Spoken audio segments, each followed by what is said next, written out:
오늘은 구약성경 시편 109편 말씀이 되겠습니다. 구약성경 885페이지를 찾아주시기 바랍니다. 구약성경 885페이지 시편 109편 말씀입니다. 109편도 다윗의 시입니다. 전체적인 내용을 보았을 때 다윗이 사랑하고 믿었던 자들의 배반으로 인한 고통을 토로하고 있는 시편입니다. 하나님께 대하여 자신을 배반한 자들에 대한 심판, 그리고 그들에 대한 저주, 하나님의 회복과 구원의 간구가 나타나고 있습니다. 지나칠 정도로 자신을 대적하는 자들에 대한 저주의 내용이 나타나고 있습니다. 우리 1절부터 31절까지 한 절씩 교독합니다. 내가 찬양하는 하나님이여 잠잠하지 마소서. 그들이 악한 입과 거짓된 입을 열어 나를 치며 속이는 여로 내게 말하며 또 미워하는 말로 나를 두르고 까닭없이 나를 공격하였음이니이다. 나는 사랑하나 그들은 도리어 나를 대적하니 나는 기도할 뿐이라. 그들이 악으로 나의 선을 갚으며 미워함으로 나의 사랑을 갚아싸우니 악인이 그를 다스리게 하시며 사단이 그의 오른쪽에 서게 하소서. 그가 심판을 받을 때의 죄인이 되어 나오게 하시며 그의 기도가 죄로 변하게 하시며 그의 연수를 짧게 하시며 그의 직분을 타인이 빼앗게 하시며 그의 자녀는 고아가 되고 그의 아내는 과부가 되며 그의 자녀들은 유리하며 구걸하고 그들의 황폐한 집을 떠나 빌어먹게 하소서. 골이 대금하는 자가 그의 소유를 다 빼앗게 하시며 그가 수고한 것을 낯선 사람이 탈취하게 하시며 그에게 인애를 베풀 자가 없게 하시며 그의 고아에게 은혜를 베풀 자도 없게 하시며 그의 자손이 끊어지게 하시며 후대에 그들의 이름이 지워지게 하소서. 여호와는 그의 조상들의 죄악을 기억하시며 그의 어머니의 죄를 지워버리지 마시고 그 죄악을 항상 여호와 앞에 있게 하사 그들의 기억을 땅에서 끊으소서. 그가 인자를 베풀 일을 생각하지 아니하고 가난하고 궁핍한 자와 상한 자를 핍박하여 죽이려 하였기 때문이이다. 그가 저주하기를 좋아하더니 그것이 자기에게 임하고 축복하기를 기뻐하지 아니하더니 복이 그를 멀리 떠났으며 또 저주하기를 옷 입듯 하더니 저주가 물같이 그의 몸속으로 들어가며 기름같이 그의 뼛속으로 들어간나이다. 저주가 그에게는 입는 옷 같고 항상 뛰는 띠와 같게 하소서. 이는 나의 대적들이 곧 내 영혼을 대적하여 악담하는 자들이 여호와께 받는 보응이니이다. 그러나 주 여호와여 주의 이름으로 말미암아 나를 선대하소서. 주의 인자하심이 선하시오니 나를 건지소서. 나는 가난하고 궁핍하여 나의 중심이 상하나이다. 나는 석양 그림자같이 지나가고 또 메뚜기같이 불러가오며 금식함으로 내 무릎이 흔들리고 내 육체가 수축하오며 나는 또 그들의 비방거리라. 그들이 나를 보며 머리를 흔드나이다. 여호와 나의 하나님이여 나를 도우시며 주의 인자하심을 따라 나를 구원하소서. 이것이 주의 손이 하신 일인 줄을 그들이 알게 하소서. 주 여호와께서 이를 행하셨나이다. 그들은 내게 저주하여도 주는 내게 복을 주소서.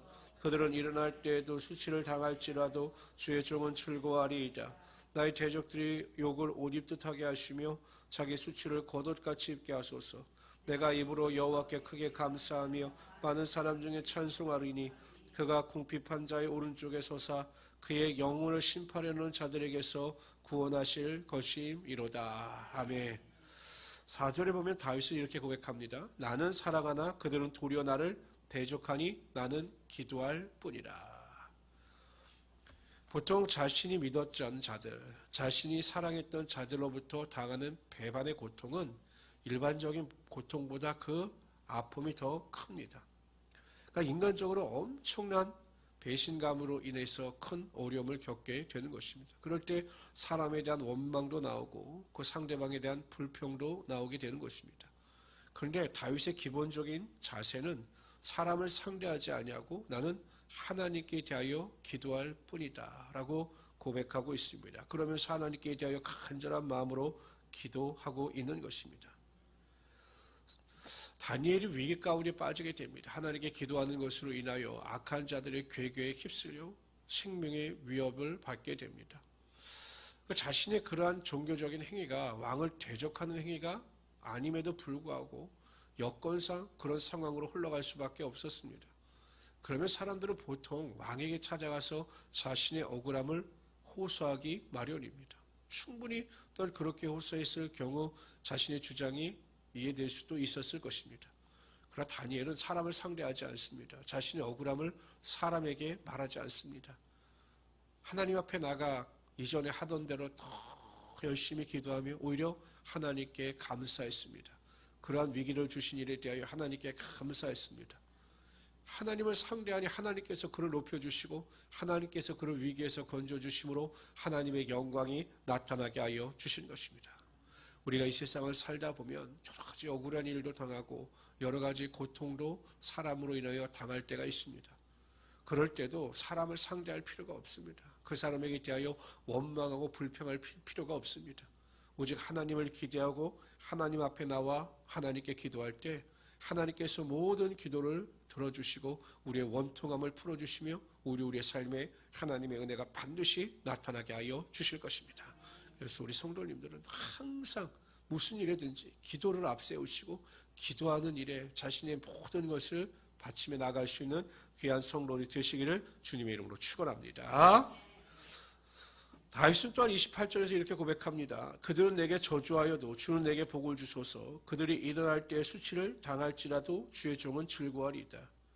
그들이 일어남으로 수치를 당할 것이고 그로 인하여 내가 기뻐하게 될 것이다. 그리고 하나님은 나에게 복을 주실 것이다 라고 고백하고 있습니다.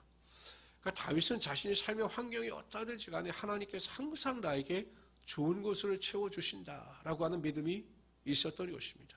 현재가 아무리 어렵다 할지라도 하나님께서는 반드시 나에게 복을 주시고 내가 즐거워할 수 있도록 나의 삶을 이끌어 가실 것이다 라고 고백하고 있는 것입니다. 하나님은 모든 것이 합력하여 선을 이루시는 하나님이 되시는 것입니다.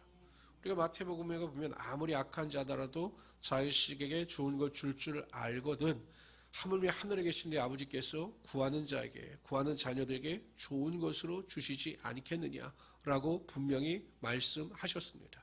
그러므로 우리는 항상 하나님께서 나에게 좋은 것을 주실 것을 바라보고 기대하면서 이 땅에서 믿음을 가지고 승리하며 살아갈 수 있어야 하는 것입니다.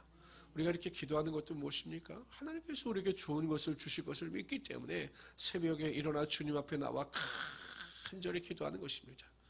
다윗처럼 우리가 기도할 때마다 하나님께서 나에게 복을 주시고 나를 즐겁게 하실 것입니다 라고 하는 믿음의 고백을 드리며 나갈 수 있는 우리 성도들이 되시기를 주님의 이름으로 축원합니다. 마지막으로 다윗은 이렇게 자신의 모든 시편을 마무리합니다. 내가 입으로 여호와께 크게 감사하며 많은 사람 중에서 찬송하겠다. 30절에 보면 그 이유가 무엇이냐? 그가 궁핍한 자의 오른쪽에 서사 자신의 오른쪽에 서사 그의 영혼을 심판하려는 자들 악한 자들로부터 구원할 것을 하실 것을 믿기 때문에 나는 하나님께 감사하고 또한 많은 사람 중에서 찬송할 것이다 라고 고백하고 있는 것입니다. 지금 삶의 환경은 전혀 변화된 것이 없습니다. 그러나 다윗은 믿었던 것입니다. 하나님께서 나를 구원하여 주신다. 그러고 나는 미리 하나님을 찬양하고 하나님께 영광을 돌릴 것이다 라고 고백하며 하나님께 찬송하고 하나님께 감사하고 있는 것입니다. 믿음이란 무엇입니까? 눈에 보이지 않는 것을 믿는 것입니다. 현재 내 손에 잡히는 것이 없고 내 귀에 들리는 것이 없고 내 눈에 보이는 것이 없다 할지라도 하나님께서 이루실 것을 믿고 보이는 것처럼 들리는 것처럼 잡히는 것처럼 고백하고 하나님께 영광을 돌리는 것이 믿음입니다.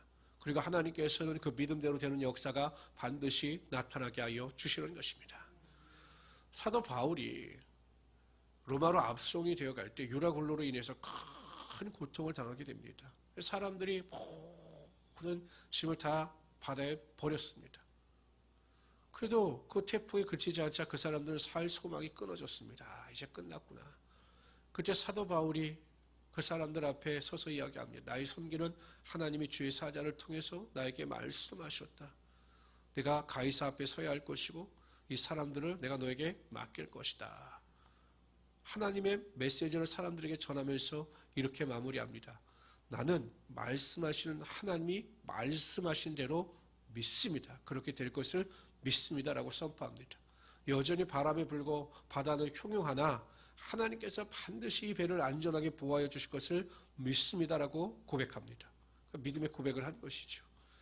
하나님께서 그 사도 바울의 고백을 보시고 그 유라굴로를 멈추게 하시며 그들을 태풍 가운데 구원하여 주셨던 것입니다. 우리 성도님들도요, 항상 미리 감사하십시오. 미리 찬송하십시오. 내가 하는 기도 제목이 있고 내가 하는 기도가 있다면 하나님께서 그 기도대로 응답하여 주실 것을 믿고 미리 감사하고 미리 찬송할 때 하나님께서 그 기도와 찬송을 들으심으로 구하는 것이나 생각하는 것보다 넘치도록 여러분의 삶에 은혜가 임하게 하여 주실 것입니다.